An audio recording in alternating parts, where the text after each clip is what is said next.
My name is Ryan Ottley, and I draw Spider-Man for Marvel Comics right now. I was doing a book called Invincible with Robert Kirkman, the creator of The Walking Dead, so now I'm at Marvel having a ball. I'm here for a free comic book day at Multiverse Corps Comics. I got a two-page spread in the Spider-Man free comic book day, so I've been here to Miami. It's been a while. I think the first time I ever breathed this humidity was here in Miami, and it was shocking to my system. I was just like, I could not breathe. I was like hyperventilating and getting all anxious. It was crazy. So, full Venom. All right. This is always fun. What's Venom without drool everywhere? You know? I've been drawing since I was about 2 years old. I always wanted to be an artist in some way, but once I saw comics when I was 15, I was like, all right, this is what I want to do. This is the kind of artist I want to be. So, and it was the Todd McFarlane Amazing Spider-Man when I first started reading comics. So the way he made motion between panels, between static images, just blew my mind. I started posting online. I started collaborating with other guys, and I finally met Robert Kirkman on a board called penciljack.com, and he asked me if I wanted to do a fill-in.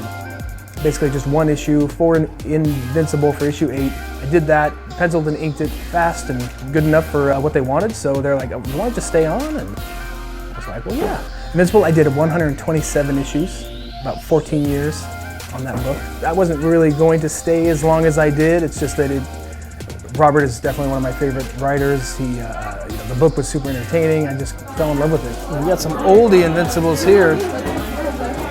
That's the first cover I ever did right there. That's an oldie. Back when I was a youngin'. Thank you for coming. Thank you so much for coming, man. Good to meet you. It's good to meet you. Cool. Invincible ended with issue 144, and I wasn't sure what I was going to do after that. I wasn't sure if I was going to do my own thing or find a different writer to do another independent thing at Image Comics or go to Marvel. I wasn't sure. But anyway, I got a email from Nick Lowe at Marvel, just asking me if I wanted to do some Spider-Man. So I was like, you know what? That would be a good move. It sounds fun. I mean, that's how I got into comics, was reading Spider-Man. So I was like, yeah, I wouldn't mind drawing some Spidey. So it's been great so far. I mean, it's been fun. So what really got me drawn into Ryan Ottley is the way that he can actually show people bruised up. That was actually the main draw. And the detail on the bruises in the face and the blood. Spider-Man beat up looks amazing too as well. I turn on some heavy metal and I just get into it, and I just try to make it the most dynamic I could possibly do it, and just I use blood as action lines. I want it just flipping everywhere.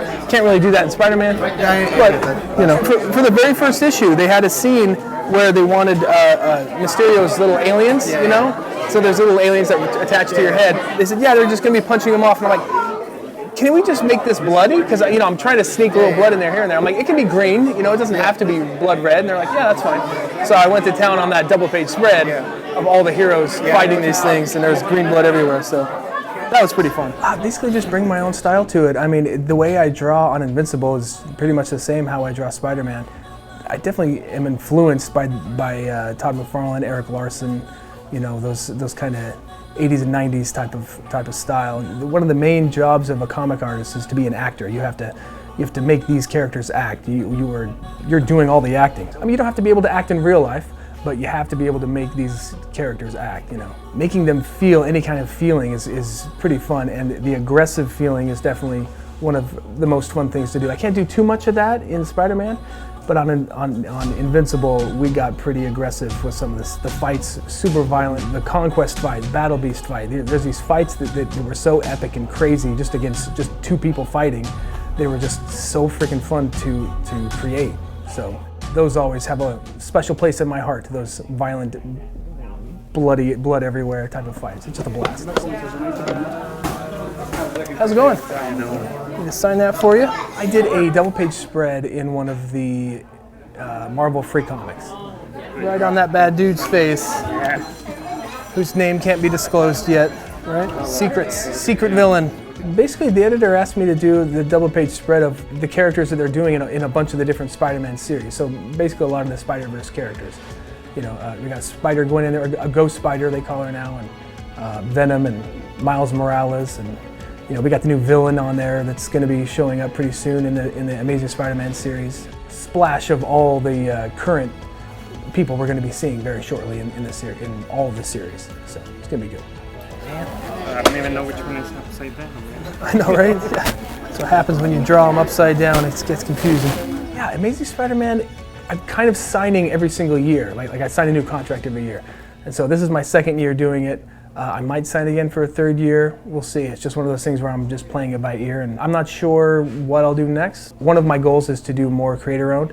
Like I've done the GrizzlyShark thing where I did this 3-issue miniseries about a bear and a shark. They get mixed up, and it's just the most insane, dark comedy that I've made. And that was so much fun that I really want to do that again someday as well. GrizzlyShark was created with Jason Howard and I. Jason Howard does Wolfman and Super Dinosaur, and he works with Warren Ellis and on trees and the current Cemetery Beach. And so we were just hanging out at a convention one time and just coming up with just stupid ideas, and GrizzlyShark was one of them. What if a bear and a shark got mixed up? There's a bear in the ocean swimming around eating surfers, and there's a shark on land eating campers, So I took the shark, he took the bear.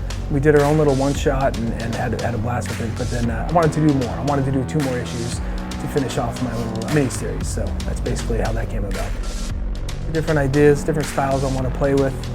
It's always fun to experiment with different styles. There's a pen sketch style I like to do where it's a lot of cross-hatching and that kind of thing that I post every once in a while on my Instagram and all that. But I wouldn't mind doing a series in that style at some point. So I got a few ideas. I just need to find time to really make those, come to fruition,